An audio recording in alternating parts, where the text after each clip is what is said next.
नमस्कार प्रेक्षको. C news Pune वृत्तदर्शनमधनं मी संपादक आणि मालक डॉक्टर शैलेश गुजर खास तुमच्याकरता. प्रेक्षको, गुरु तेग बहादूर सिंग यांचं भारतातलं योगदान अतिशय महत्त्वाचं आहे आणि त्यांच्या 350व्या जयंतीनिमित्त शासनाच्या वतीनं 2 कार्यक्रमांचं आयोजन करण्यात आलं आहे. त्याची माहिती आज आपल्याला चरणजीत सिंग साहनी यांनी दिली. जाणून घेऊयात नेमका हा कार्यक्रम काय आहे. वाहिगुरु जी का खालसा, वाहिगुरु जी की फतेह। मैं चरणजीत सिंह जसवंत सिंह साहनी, प्रेसिडेंट गुरुद्वारा गुरु नानक दरबार पूना कैंप, मेंबर 350 साला गुरु तेग बहादुर जी शहीदी समागम महाराष्ट्र गवर्नमेंट द्वारा आयोजित प्रोग्राम के लिए मैं आप सबको हार्दिक तौर से बधाई देता हूँ। गवर्नमेंट ऑफ महाराष्ट्र और हमारे गवर्नमेंट ऑफ इंडिया ने जो ये उपराला किया है उसमें नागपुर में एक प्रोग्राम हो चुका है, नांदेड़ में एक प्रोग्राम हुआ है, अब न्यू मुंबई में जो कि महाराष्ट्र की शान है, हमारे कोकण डिस्ट्रिक्ट और पुणे डिस्ट्रिक्ट, मुंबई डिस्ट्रिक्ट, ये सब एरिया के लोगों को कवर करने के लिए एक बहुत ही उत्तम पद्धति से उधर पंडाल सजाए जा रहे हैं जो कि अप्रॉक्सीमेट 350 एकड़ एरिया और कवर कर रहे हैं।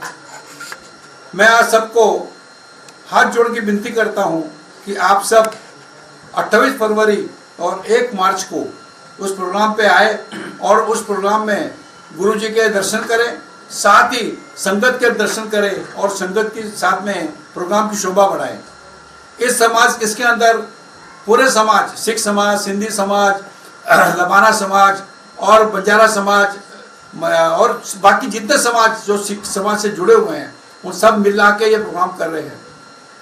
मैं गुरुद्वारा गुरु नानक दरबार पूना कैंप की तरफ से आपको बताना चाहता हूँ कि गुरु तेग बहादुर जी के 350 साला शहीदी गुरुपुरब के उपलक्ष्य में गुरुद्वारा साहिब में सहज पाठ की शुरुआत की गई थी, जिसमें 386 लोगों ने पाठ दिया। 1 साल के अंदर उन्होंने उसकी समाप्ति के ऊपर हम सब जिन्होंने पाठ किया सबको सर्टिफिकेट बना के दिए गए, साथ ही उनको सिल्वर के कॉइन दिए गए ताकि उनके बच्चों तक उनको याद रहे कि हमारे पिताजी ने, हमारे माताजी ने, हमारे बहन ने, हमारे बच्चों ने ये सहज पाठ करके गुरु जी की शहादत को नमन किया था।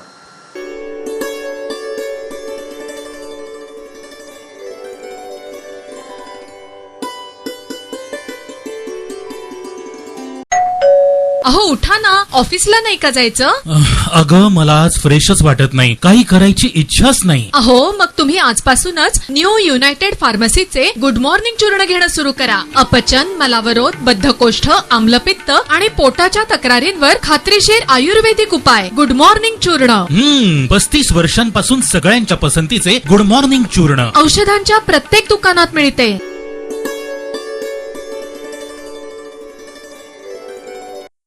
भारत देशामध्ये आता रस्त्यांची सुधारणा आणि जाळं मोठ्या प्रमाणात निर्माण झालं आहे. वाहन क्षेत्रामध्ये 4 चाकी वाहनांचं कंटेनर सकट मोठ्या प्रमाणात उत्पादन होत आहे आणि त्यांची मागणीही वाढलेली आहे. अशा वेळेला प्रशिक्षित ड्रायव्हर्स आणि ते वातावरण निर्माण होण्याकरता पुण्यापासून 20 किलोमीटर अंतरावरती टाकवे येथे 20 एकर क्षेत्रामध्ये एक आभासी शहर उभा करण्यात आलं आहे आणि त्याच्यात ॲडॉस जे ARIनं रिसर्च केलेली एक प्रणाली आहे त्याद्वारे प्रशिक्षण देण्यात येणार आहे. जाणून घेऊयात मथई यांनी दिलेली ही माहिती. नमस्कार, मी उज्ज्वला कारले. मी सिनियर डेप्युटी डायरेक्टर आहे ARIमध्ये आणि मी हे ADAS ओव्हरऑल लीड करते, ज्याच्यामध्ये आम्ही ADAS सिटी बिल्ड केलेली आहे. आणि ADAS भारतामध्ये कसं सक्सेसफुली लॉन्च होईल किंवा सक्सेसफुली येईल यासाठी ARIचा खूप मोठा प्रयत्न चालू आहे. त्यातला हा एक पार्ट आहे. हा एका मोठा it is a part of a big story और अ कम्प्लीट स्टोरी. आपण जेव्हा तिथे जाऊ फिजिकली तेव्हा मी तुम्हाला नक्कीच दाखवेल की आम्ही कसं बघतो या सगळ्याकडे. हो, ते तर खरंच खूप सोपं आहे. मी त्याला फार सोप्या ह्याच्यात बघते की मी गाडी शिकले 4 व्हीलर. मी गाडी शिकले ना तेव्हा माझ्या शेजारी एक माणूस बसायचा आणि तो लागेल तेव्हा ब्रेक दाबायचा, तो लागेल तेव्हा स्टिअरिंग कंट्रोल घ्यायचा आणि तुम्हाला कॉन्फिडन्स द्यायचा की तुम्ही गाडी चालवू शकता. आता काय खरं तर ह्युमन किंवा माणूस हा एकदम बेस्ट ड्रायव्हर असतो. इट्स व्हेरी डिफिकल्ट की ह्युमन रिप्लिकेट करायला.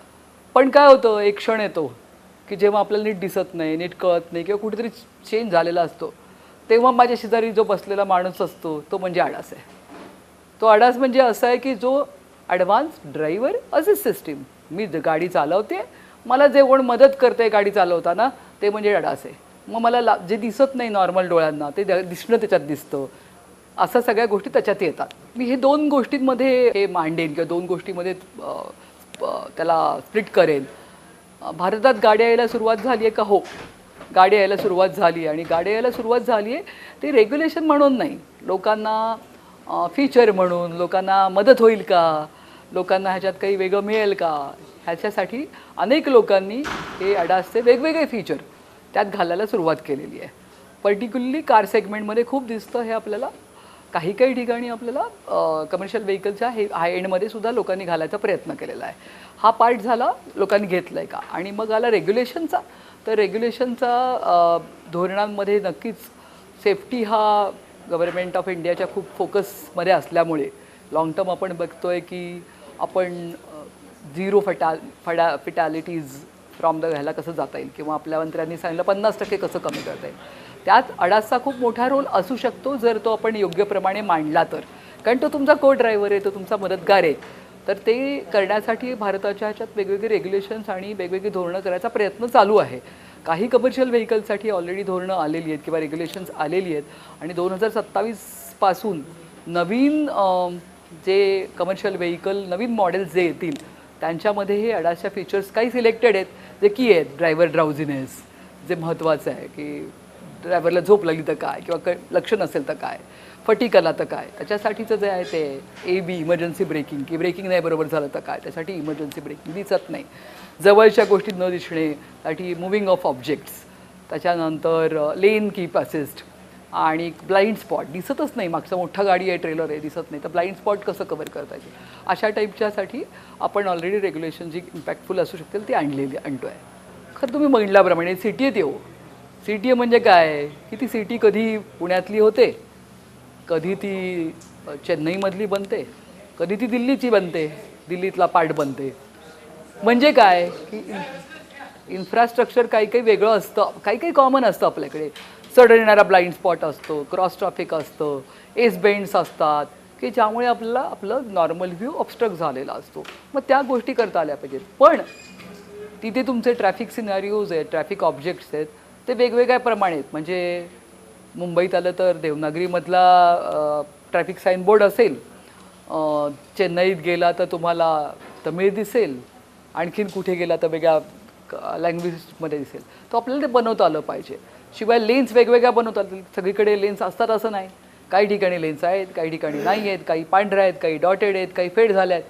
हे सगळं आपल्याला बनवता येते. आता आपल्याला कृत्रिम सिच्युएशन तयार करतात. फिल्म सिटी बघितलं ना मी ना, फिल्म सिटी आहे ती तुमची. ही तुमची सिटी आहे की सिटीचे रोड्स आणि हे फिक्स आहे, पण त्याच्यावर बनणारा सिनॅरिओ हा वेगवेगळा असू शकतो.